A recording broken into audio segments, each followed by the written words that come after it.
Bart Sibrel, welcome to the show. It's an honor and a privilege to have you on. How are you doing? I'm doing good, Ryder. How about yourself? I'm doing great. And man, I got to tell you, your documentary, Astronauts Gone Wild, is probably the best thing that I've seen all year. And I know it's an older film, but I don't know how I didn't see this documentary earlier. I mean, I knew that you were the guy that Buzz Aldrin punched in the face. I mean, with something like that, happening to you, that you'll probably live with that forever. But man, just the opening scenes of this documentary of you trying to get all of the astronauts to swear on the Bible that they walked on the moon is hysterical. Uh, did you ask Let me all ask of? you, did you see a funny thing happened on the way to the moon? Yes. Okay, so you have seen that. Because sometimes people have seen astronauts gone wild, but not a funny thing happened on the way to the moon, or the other way around. I bumped into a guy who said, "You're Bart Sibrel. I've seen a funny thing happened on the way to the moon 50 times, no joke, 50 times." And then I said, "Well, what do you think about astronauts gone wild?" He goes, "What's that?" Now, how can you not know of that? It just shows you internet search, censorship. It's like most people, half Americans don't know about Building 3. How can someone be such a fan of a funny thing happened on the way to the moon and not have never heard of astronauts gone wild? That's weird. Or the worst happens when people see astronauts gone wild, which, isn't that polished compared to a funny thing. And I would really rather they see a funny thing happen on the way to the moon first as a setup, because once you know that they did fake the moon landing, then astronauts gone wild makes more sense to you. So anyway, so you saw a funny thing happen on the way to the moon first. Yes, I did. And then I watched Astronauts Gone Wild because I do research on everyone that I bring on because I do it all myself. I reach out to the individuals that I want to bring on my show, and then I will try and watch everything that they've done before. Or if they have a book, I try and read their book. But I did not get a chance to read your book because it was kind of in a short kind of time frame. But normally I book them out far enough in advance to be able to read their book and watch all of their material. And yes, the funny thing that happened on the way to the moon was really interesting because you had this classified footage that proves that they said that they were halfway to the moon when they really weren't halfway to the moon. So I think this is a really good place to start, and we'll try and get into astronauts gone wild after. How did you get a hold of this footage? Well, I guess first explain the footage in detail. Now, which footage are you talking about? The one where they put the panel up on the window and then they faked that they were Oh, halfway to the moon and then that they weren't. Then when they remove the panel, that little insert, they remove that and then you seen the Earth really really close to the shuttle. well, a funny thing happened on the way to the moon, which people can see at Sibrel.com. I just realized my name there on the screen. It says Bart Sibrel. Normally, I changed that to Sibrel.com. I was trying to figure a way to do that. So basically, if you can go to Sibrel.com, the book that I just published is called Moon Man, The True Story of a Filmmaker on the CIA Hit List. And it basically showcases newly discovered classified footage of fake photography from the first mission to the moon. That's what was dynamic about a funny thing happened on the way to the moon. Uh, the film was financed by a board member of an aerospace company who builds rockets for NASA, who knows that the moon missions were fake. And he's a multimillionaire and gave us $1 million to expose the moon landing fraud because he thinks it's part of his patriotic duty. So, in the course of this 7 year production, I mean, just to edit the 47-minute film, I spent about 2 years or 4,000 hours, 40 hours a week for 2 years just to edit a 47-minute film. And basically, we uncovered classified footage of fake photography from the alleged first mission to the moon, which is NASA footage.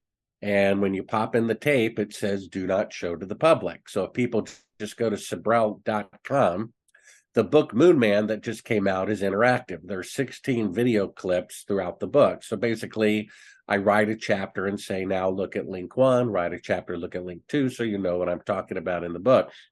So people can see these videos for free. Just go to Sibrel, S as in Sam, I, B as in boy, REL, my last name, Sibrel.com. And you can see a funny thing happened on the way to the moon, which cost, nearing $1 million to produce. that has this footage in it.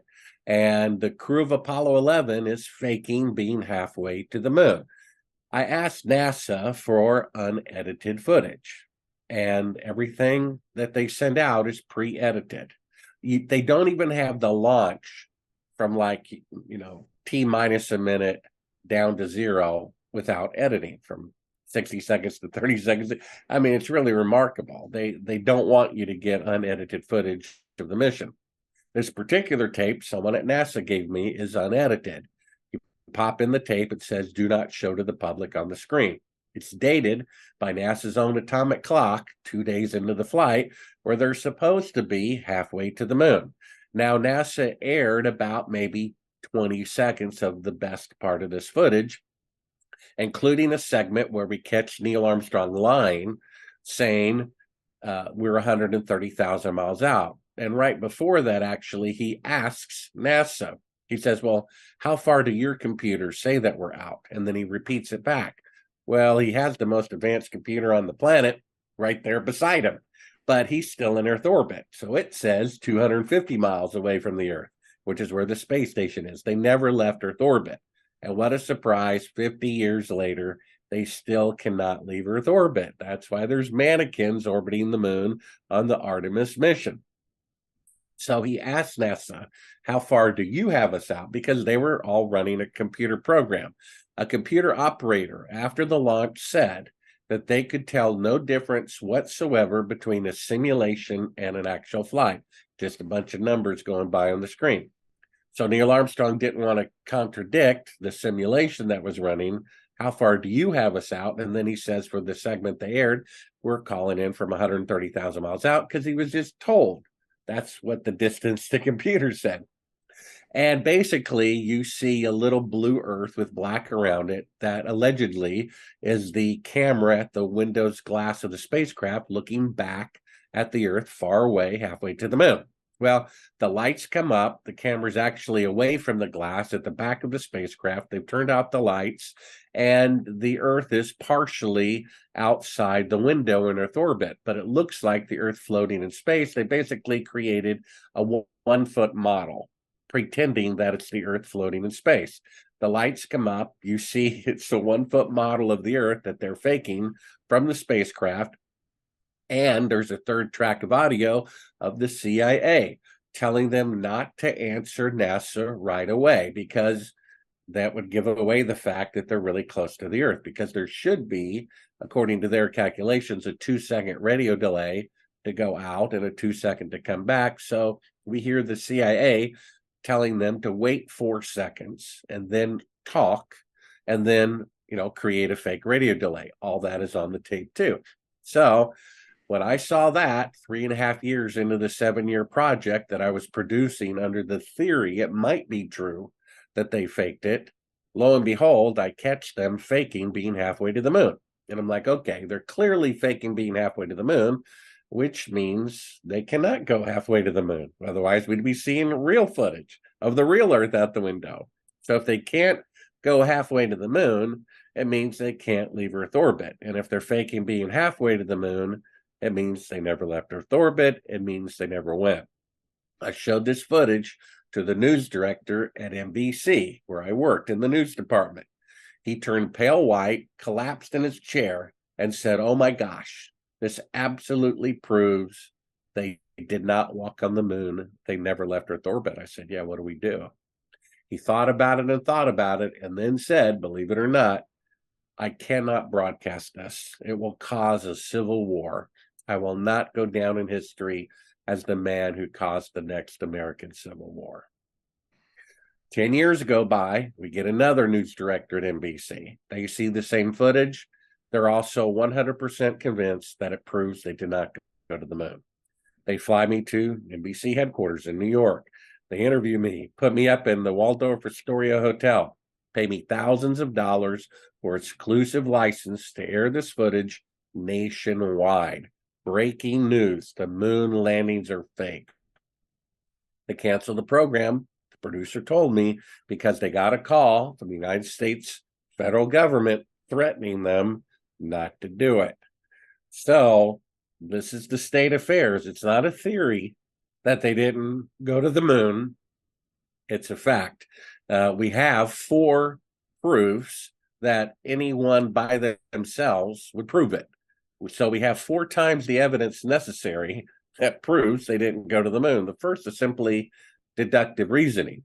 Today, with 50 years better technology, NASA can only send an astronaut 250 miles into space and no further.